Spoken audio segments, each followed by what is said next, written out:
You're listening to the Heart of Giving podcast with Art Taylor, powered by bbbgive.org.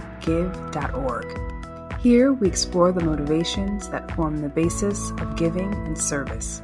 We inspire generosity and celebrate the transformative effects that giving and service have on the human spirit and on community. The conversations featured on the podcast also uncover giving strategies that educate and provide tools to help listeners make impactful gifts of both their time and money. We hope you enjoy this episode. Welcome to the Heart of Giving podcast, powered by bbbgive.org. Give.org is the nation's standards-based charity evaluator and your one-stop source for information on giving and reports on the most asked about charities. I'm Art Taylor, your host, and our guest today is the president and CEO of the California Wellness Foundation, leading in that role since 2014. Previously, she's held various senior positions in philanthropy over the last 30 years. She launched Rockefeller Philanthropy Advisors' West Coast and Midwest offices, which helped to propel the firm into one of the nation's largest independent nonprofit advisories. Prior to her tenure at RPA, she was the vice president of global public affairs at Levi Strauss & Co., where under her leadership, it received for its fight against institutional racism the first Ron Brown Award for corporate leadership. She is also personally known for her work to create greater equity, diversity, and inclusion, as well as a champion of the rights of immigrants. She currently serves on the board of the Judys Foundation, and she is a writer whose work regularly appears in the Los Angeles Times, and she's a member of the board of Hedgebrook, a women's writing retreat that promotes women's voices in social change. In recognition of her writing, she was inducted into the Alexandria, Virginia, her hometown's African American Hall of Fame. And I am honored and thrilled to bring to you today my friend and colleague in mission-based work, Judy Belk. How are you today, Judy? Oh, Art, thank you for that lovely introduction. I felt that my entire professional world, there was a huge flashback. And it probably just means I'm getting old. It's great to reconnect with you, an old friend. I've sat around many tables with you. I've just been impressed with your leadership heading up the Wise Giving Alliance. So I'm just honored to be sitting at a virtual table with you. I'm at my home in Hollywood, and you're in the DC area near my hometown of Alexandria, Virginia. Well, yes. And speaking of hometowns, one of the first questions I like to ask my guests is how they got started in this life of service. For you, it must have been something that triggered this interest in you from your days as a young girl here in Alexandria. Tell me about that. Tell our guests a little bit about the young Judy Belk. Oh, the young Judy Belk. Really, my life really started, I always say, about 10 miles from the White House. I grew up at a time in this country where, again, not dissimilar to what's happening now, that this country was tackling race. So I grew up in Alexandria, Virginia, born in a segregated hospital in Alexandria, Virginia, before it was a tourist destination. And my life, in terms of what I had access to, what I didn't have access to, was determined a lot by the color of my skin. I lived for, the first 10 years of my life in a small, supportive African American neighborhood in Alexandria, but without access to water or indoor plumbing. It's pretty unbelievable when you think, because I'm old, but I'm not that old. I would say that the first significant impact on me that's reference to my journey is getting access to public education. When I started school, The Brown decision was the law of the land, but the state of Virginia always was a tough nut to crack on institutional racism, just fought it. And the city of Alexandria, that's part of their history. And so my mother, very courageous, at the age of 25, joined a group of other African American parents raising their hands saying that they would be test case for the Brown decision. And this is where philanthropy came in. Of course, the NAACP, the Legal Defense Fund, there were just amazing African American attorneys. But the case was funded by the Jewish philanthropic community in Alexandria. They made it happen. As a result of that, we won the case. I had access to school because when I started out, I was going to a separate but very unequal school. That decision really changed my life, but it would take another 10 years before the city would really integrate its schools. And in fact, it was so significant that Hollywood made a movie about it. Remember the Titans with Right. Denzel Washington. That was about T.C. Williams, the school that I was in. So that was one. I guess the other one, which is also a really important lesson for me about the impact of philanthropy. A generous philanthropist in Alexandria decided that every child should have access to the arts. And so she provided funding to a community based organization that I was a part of to provide us the opportunity to go over to the National Theater to see professional arts. And so I remember seeing the opera Carmen for the first time. It was the first time I saw a live professional arts production. I was mesmerized. And as a result of that, I have been a lover of the arts ever since. That philanthropist, I wish I knew who she was so I could, reach out to her family to thank her for giving me that opportunity. And then the final game changer for me was I was really interested in the arts and communication, and my drama teacher encouraged me to apply to some strange sounding school called Northwestern. And I almost didn't apply because I thought it was in Seattle. It's really outside of Chicago. I applied, I got in. I was the first, my parents did not go to college, and the idea that they were going to let me go to some strange school they had never heard of, that was a big discussion in my family. But when they saw the financial package, the letter which had a big zero by parental contribution, my father said, okay, yeah, I guess you can go. And this was, at least in my life, I didn't have the opportunity to visit colleges beforehand. So my parents drove me to Northwestern, dropped me off, and that too changed my life because a group philanthropists, donors to Northwestern really felt that it was important to provide philanthropic support to someone like me.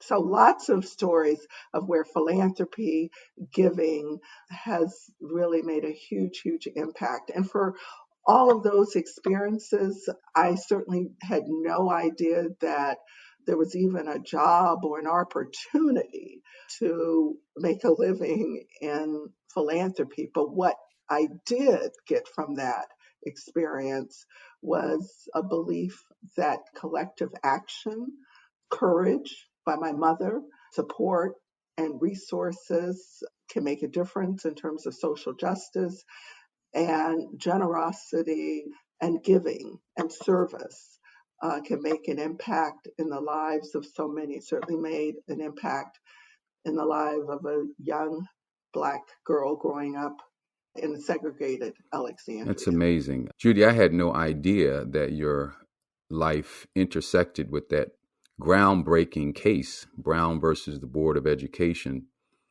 And to say that your life has changed in a dramatic way since you grew up would be an understatement. Here you are in Hollywood, having grown up in Alexandria without running water. I just find that to be so much the American tale, you Yeah, know? and Art, the other lesson that I learned from that, I didn't know it at the time, but place matters.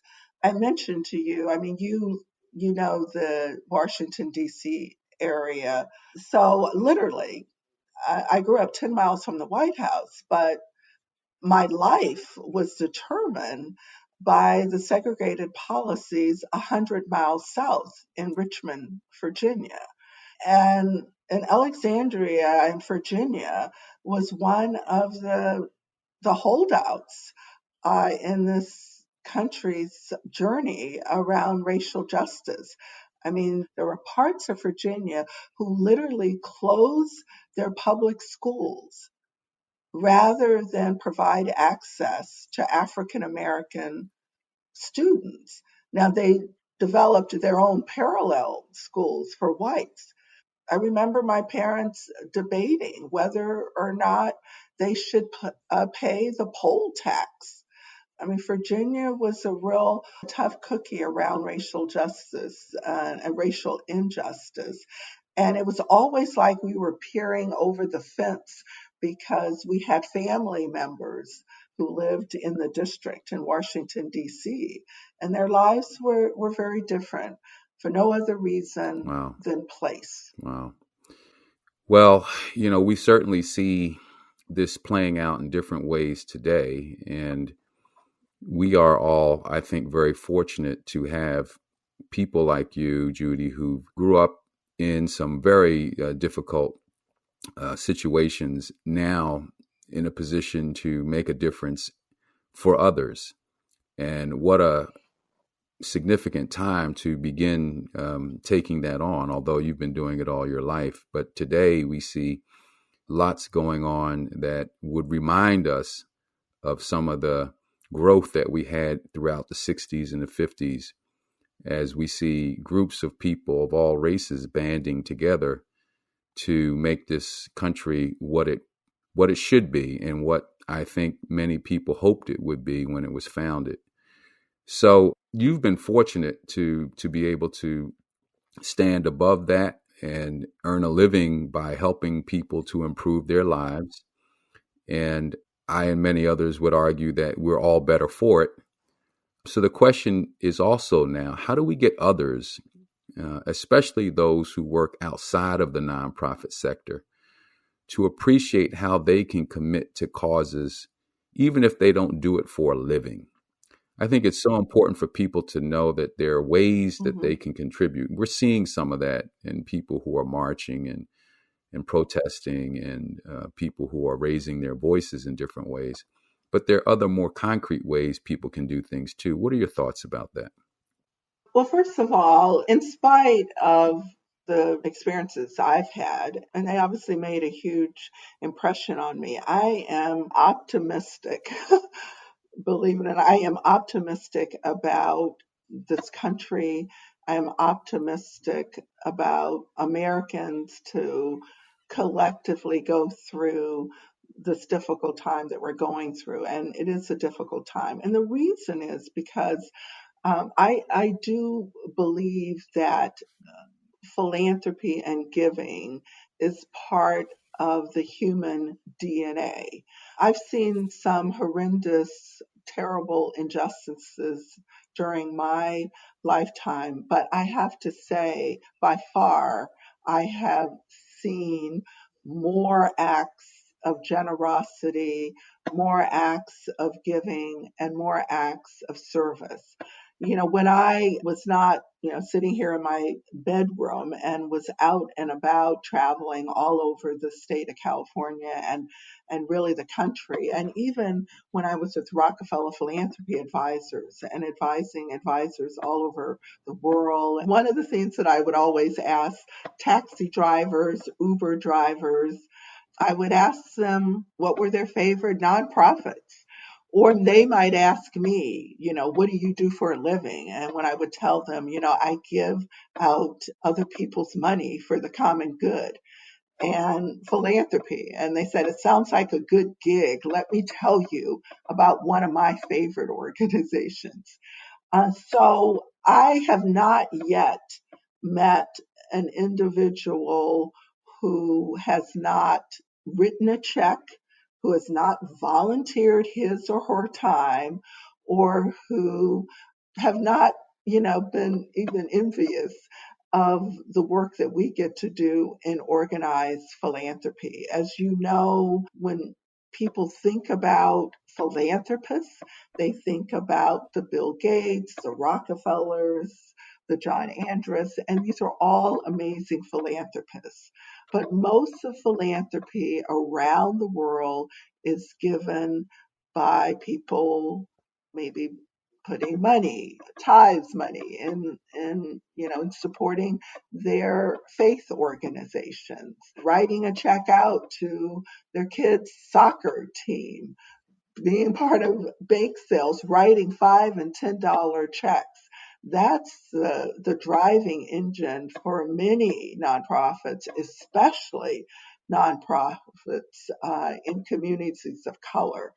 So one of my goals, and I know you share this with me, Art, is to really do a narrative change about what is a philanthropist. I felt so strongly about it when I was at Rockefeller Philanthropy Advisors. I produced a film, and the title is I Am a Philanthropist. It's still on YouTube if people want to take a look at it.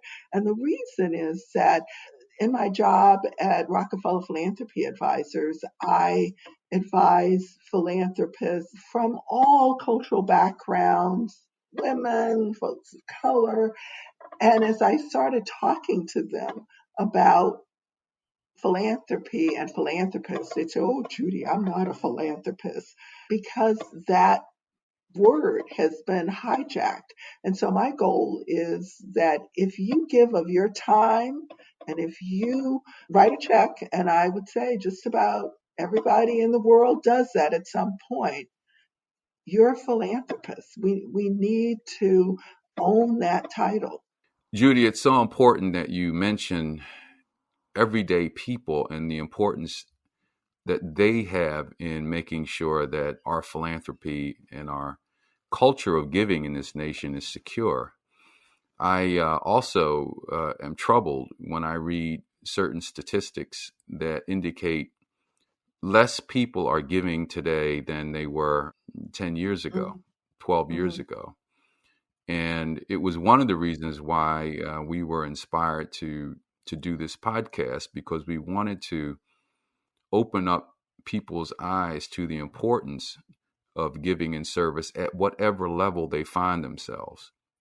And in our country, people who give even at small levels are actually creating the independence for organizations to do the kind of work that we need done in our communities without fear of a retribution or of those who don't want to see change occur. So it's really important that people understand this, and I'm so glad you brought this up.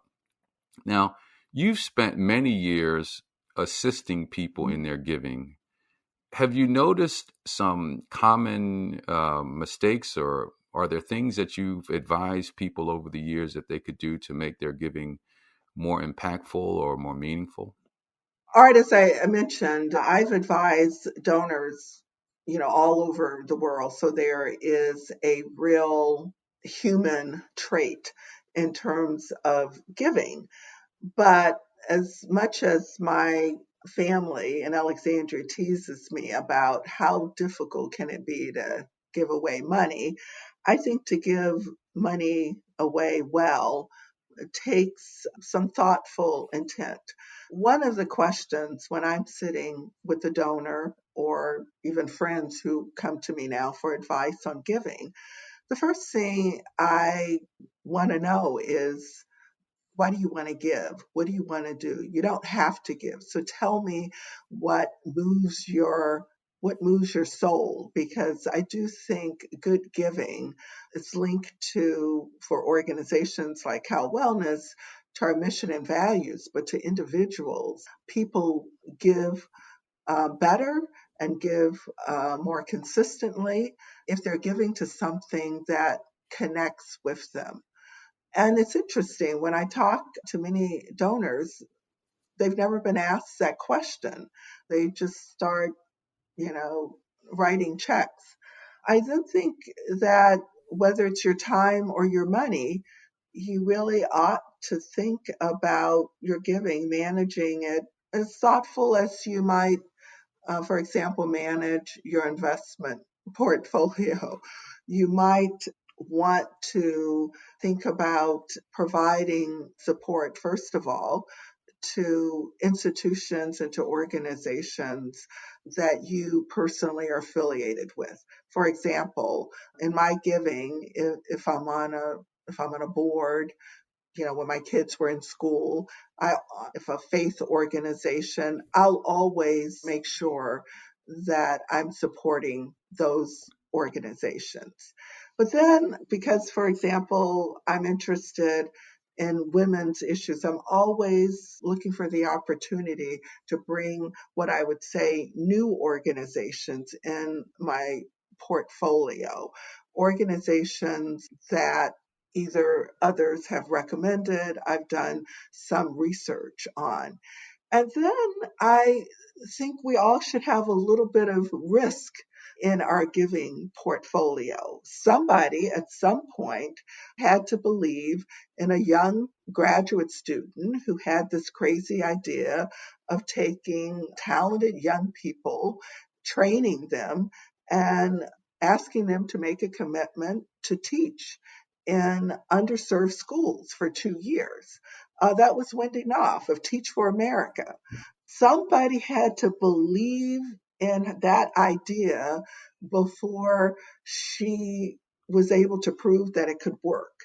Somebody had to believe in the founders who had the idea about, what if we collectively organize people to build houses for folks who have no chance of getting home ownership. Habitat for Humanity came out of that. So I would hope that everyone would think about kind of the risk portfolio. The other issue is to stick with an idea, and as they're giving, trust the nonprofit, give them general operating support, and get out of their way. So I would say good giving requires values, connection, intent, knowledge, experience, and a little bit of risk. Excellent. That's really insightful help, and I hope people will take you up on all of those really important points. So many organizations were created because people were willing to take a chance, and I think sometimes we believe that nonprofit organizations were always with us, and that and that somehow there was no risk associated with starting them, and that people were just doing something that they knew would work. But so many of these organizations were created out of need, for sure, but certainly there was no indication that they were going to be successful when they began, and it took some courage on the part of people sharing what they had to make it work. Yeah, and it took also courage and risk taking on the part of donors to believe in. Absolutely. The California Wellness Foundation is what's known as a health conversion foundation. What is that? What is a health conversion foundation? And is it the same as a private foundation? Is it different? Is it like a community foundation? Is it something else? What are we talking about? That's a really good question because it's really important when people look at foundations to really think about, well, how did they come into being? Because often it impacts the values of their giving, where they give. Cal Wellness, we are a private foundation. We're not funded by an individual, such as the Gates Foundation or the Rockefeller Foundation or the Cerdna Foundation, which were created by the generosity of a bequest by a donor. A health conversion foundation, and it's really important for people to understand it because there is a flurry of health conversion foundations. We're pretty young in terms of a foundation. We're only 27 years ago. And about 27 years ago, HealthNet, which people know today as an insurance company, was a nonprofit. They decided they wanted to raise capital and move to be a for profit. And so, in most states, when a nonprofit entity chooses to convert to become a for profit entity, the assets of that nonprofit must be set aside for a charitable purpose. And the reason is that there were benefits that HealthNet gained significant financial benefits they gained as a nonprofit. And the state of California says that's great that you want to be a for profit, but those financial benefits belong to the people of California. So the profits of HealthNet were put into a foundation, and after a lot of legal going back and forth, we opened our doors after about 2 years with about 800 million in assets. And our charter was that we are to serve the people of California in promoting health and wellness. Now there are hundreds of small and not so small health conversion foundations because as the health industry has consolidated, for example, if a for profit hospital comes in and buys a nonprofit hospital, the health conversion law comes in, and again, a charitable entity is created.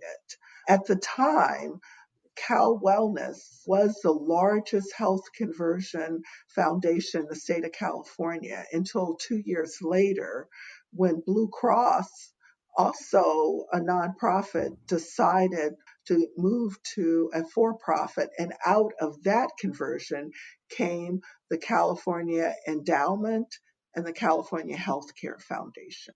Amazing. So, do all of your resources come from the conversion? Are you doing other things for people who might want to participate along with you? Or is it simply the resources that you currently have that you're distributing? We currently, which is a whole nother topic, believe it or not, our assets, our endowment is about $1 billion. We we give out between 40 to 47 million a year. I just asked my board for an additional 10 million to give out. So we are a grant making organization. We're different from a community foundation, which receives gifts from, I mean, because really community foundations are public charities, as you know. Yes. They receive gifts from a variety of different donors. What makes a private foundation is that you receive a gift from one single entity. In our case, it was because of the conversion. And part of my job is managing our endowment to ensure, in our case, we want to give out as much money as we can, but also want to be around to continue to give out money for future generations. What are some of the key initiatives that you're undertaking today at the Calwell Foundation? At our heart, California Wellness views ourselves we view ourselves as a public health foundation, which is why you could probably understand what my life is these days, managing a public health foundation in the state of California in the middle of a global pandemic. Our North Star is the social determinants of health, which is just a fancy way of saying where one lives. Remember that issue about place that I talked to you about? Yes. Place matters in California. But the other social determinants, to determine if you're going to be healthy or well in this country, it's place, your income level, your education level, and the most dominant predictor of your health and wellness is still race. So that's our North Star. We're research based. There are a couple of things that we are known for. Probably the thing that we're known for, the area we're known for the most is violence prevention. And people sometimes look at us kind of strange. Well, what is a health foundation doing mucking around in violence prevention? But about 20 years ago, my predecessor, Gary Yates, was intrigued by research that came out of Harvard, which basically says that violence prevention should be viewed as a public health issue. Now, pretty much everyone today agrees with that. But back then, whoa, that was pretty revolutionary. People really viewed violence as something that you would look at as a criminal justice issue. But violence is a public health issue. And if you tie into all of the research around the impact on violence in communities, the impact of trauma, especially around young folks, and what makes it a public health issue is that it can be prevented. So we are viewed as a leader in that arena. We're one of the largest funders in the country around violence prevention, including gun violence prevention. So that's one of our major signature areas that we've tracked, that we've supported. We've been instrumental, for example, in California having one of the only public supported institutions on firearms research since our CDC is prohibited and restricted from doing much work in that area. The other issue, which is our bread and butter, is we believe it's a human right for every American, every Californian, to have access to health care. And we believe it shouldn't matter what your immigration status is, where you live or whatever. Everyone should have access to health care. So we have been a proud partner with other healthcare funders and the state of California in really showing how effectively the Affordable Care Act can be a game changer. But even the Affordable Care Act does not provide health care to undocumented members of the state. And so we've been working in that arena also. But that's really critical to us. We also believe in advocacy. So we fund many advocacy organizations working around violence prevention, working in healthcare, working around racial and social justice. Because as you know, even though we have trillions of dollars to give out in philanthropy, it pales to what government has to impact the health and wellness of Americans.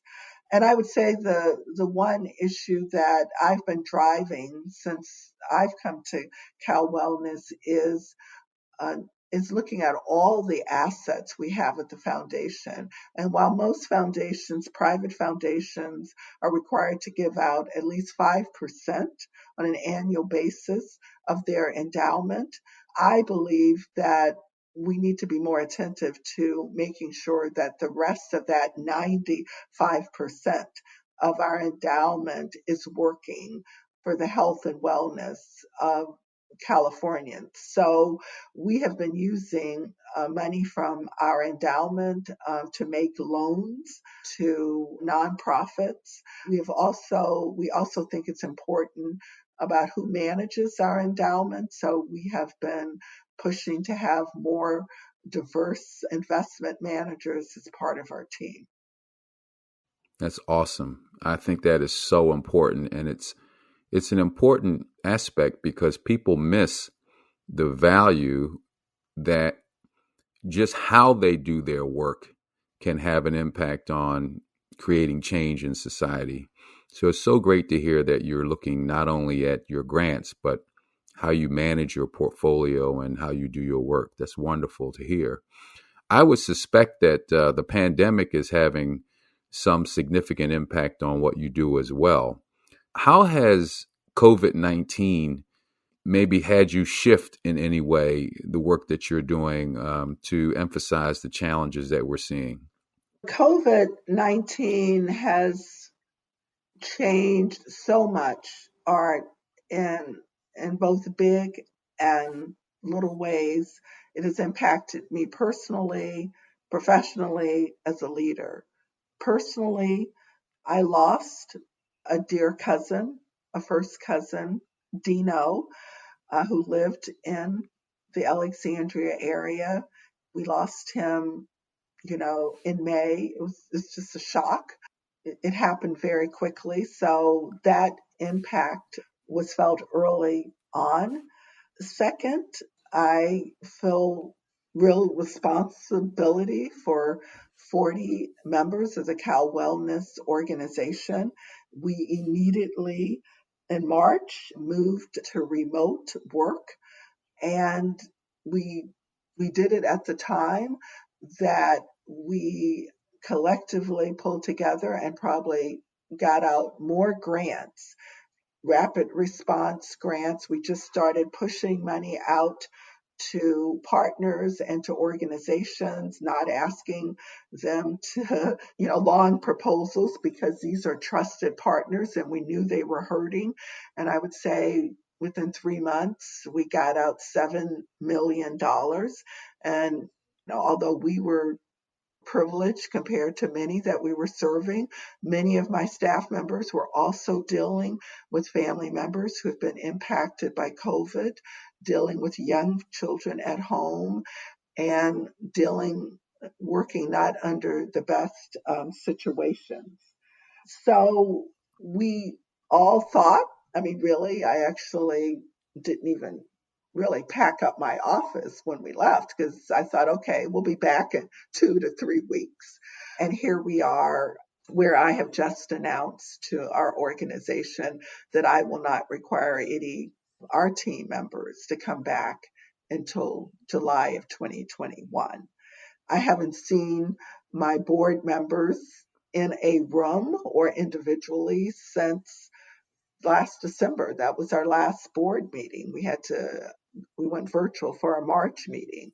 And that's been tough, but the board members have also rallied and just recently approved an additional 10 million. But all of that said, yes, we had to get our act together, but it's the community, it's the nonprofits who, if we don't, and if we can't support our nonprofits, all we are is just an organization with a lot of money. And I am really worried about our nonprofits. Even some of the strongest nonprofits only have about 6 months of reserves. Nonprofits also employ a significant number of Californians, and they are getting hit with a triple whammy.